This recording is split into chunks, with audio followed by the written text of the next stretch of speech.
President Trump says Coca-Cola will be updating its American ingredients list. That news coming in a Truth Social post from the president, who is a noted fan of Diet Coke. He said, "I've been speaking to Coca-Cola about using real cane sugar in Coke in the United States, and they have agreed to do so." He added, "It's just better."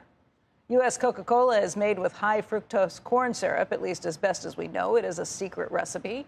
Archer Daniels Midland is one of the biggest producers of that ingredient. The shares for Archer Daniels are down by about 5.7%, much lower in the pre-market. When asked later yesterday about the president's claim, Coke didn't explicitly say that it would make that switch to cane sugar.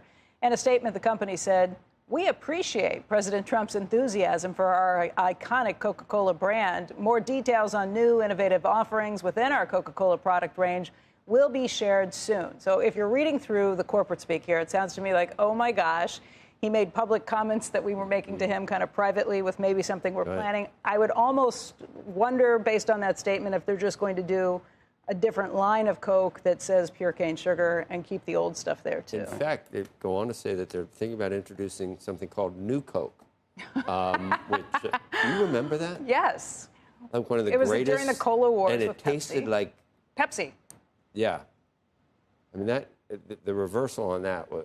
That is that was like really 30? great. Is that like 30 years ago? No, it's like 40 years ago. Like 40 years yeah, ago. but it was back in the 80s. Huge hoopla. Maybe 35 years ago. Huge campaign. And big campaign, they did it. like, but why? It's also been written up in business schools because they thought they were losing out to Pepsi. They wanted to catch the Pepsi generation was going on at that time. They wanted to capture the younger generation. It's also the fastest about face that you've just about ever seen. Yeah. Where this is a marketing stroke of genius, or actually corporate governance that is still studied to this day in Harvard and other places about how quickly they pulled it and said, never mind, we made a mistake, we're going back to the old stuff. But here we are now with 10 different versions, like Coke Zero, and they kind of did introduce a bunch of new Cokes, but they just didn't. But a different name, with a different name. Yeah, but they didn't. That makes a big difference. Yeah. I would be shocked. Oh, in fact, then they started calling it Coke Classic. Coke Classic. Yeah. It's Coke Classic. Exactly.